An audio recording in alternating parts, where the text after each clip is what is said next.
утро, разговарам со мојата денешна соговорничка, доктор Драгана Емел Марковска, на тема исхраната кај децата, особено овој летен период, докторке, кога треба да се внесуваат повеќе и витамини, и минерали, и течности, секако и вие тоа ќе го споменате, но особено оние деца кои што се на некаде предучилишна возраст, бидејќи ќе почнат на училиште, таму исхраната претпоставувам се менува, па има нешто што не јадат, а најчесто тоа се највкусните и најздравите оброци. Меѓутоа, одлични совети ќе добиеме од вас, како и секогаш. Добро утро. Добро утро и од мене денеска. Исхраната во летните месеци ни е веројатно најголемиот предизвик. Секогаш има сладолед, секаде можеме да си најдеме, ама тоа не треба да ни биде главната храна. И во летото и во секој период од животот на децата треба да внимаваме во однос на категориите, групите на храна кои што ги внесуваме.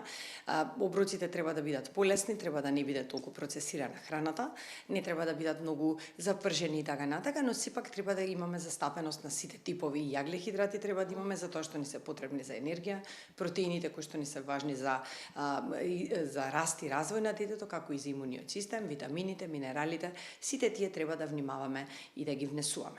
Но можеби не ни е главниот проблем храната која што ние ја внесуваме, треба да не заборавиме дека во лето е многу жешко и децата многу повеќе се потат од вообичаено, треба да внесуваме доволно количество на вода.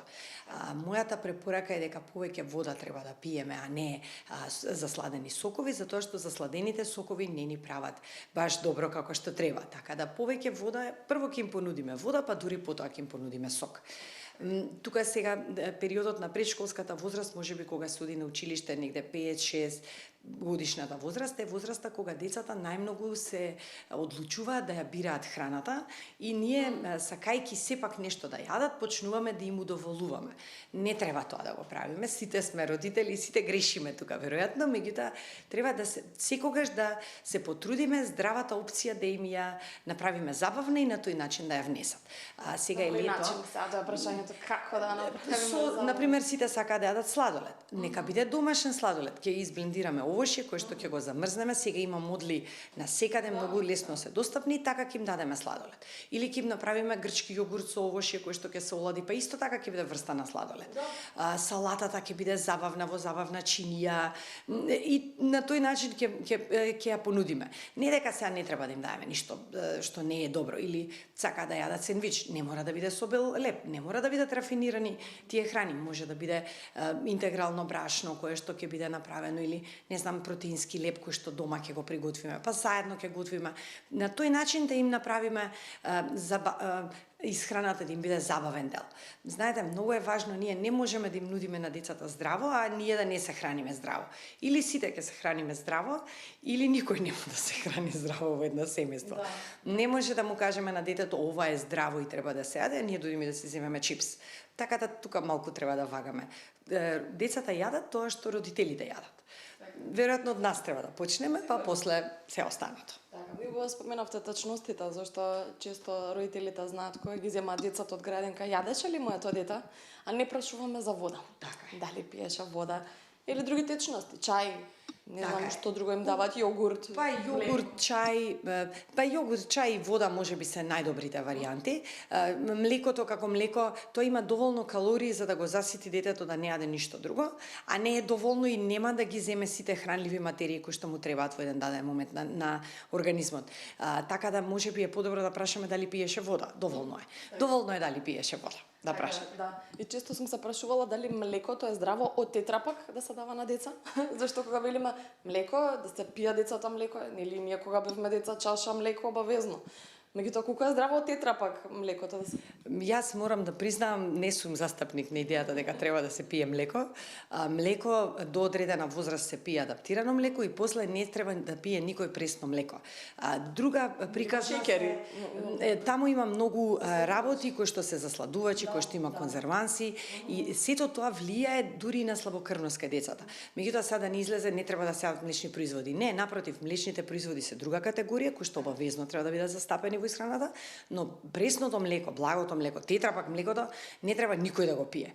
Порано овде многу често кога ќе дојдат бабите, а млеко, млеко не се пие млеко. Да, може да се направи еден оброк, не знам, житарки со млеко, ама тоа не е секој ден и не е постојано. Така да Порано имало поздраво млеко, па таму останува тоа да пиете млеко, да пијат млеко децата.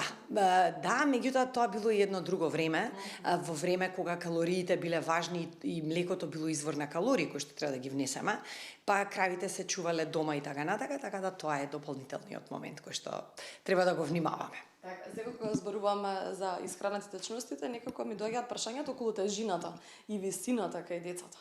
Често знаат родителите да споредуваат, ова дете е повисоко, ова е пониско, види ова е качело на килажа, ова не качело, ова е слабо. Има ли некоја висина, да речеме, до оние деца на предшколска возраст, до колку треба да бидат високи или до која да биде тежината? Или секој дете индивидуално? Тоа е многу различно. Секој дете е различно во однос на тежината и во однос на висината, заради тоа што не сите и од исто потекнуваме и генетските фактори сепак си влијаат. Имаме еден коефициент на раст кој што ние го имаме, а го добиваме од семејството. Меѓутоа, за среќа, барем кај мене ми е многу лесно, постојат едни перцентилни криви, тоа се криви со кои што ние го следиме растот и развојот на детето. Многу големи варијации, например на 7 годишна возраст во однос на тежината може да биде нормално од 25 до 45 килограми. Тоа се големи варијации кои што ние можеме да кажеме, ама сега е ова е дебело или слабо. И двете да застанат заедно, едното ќе биде слабо, другото ќе биде дебело.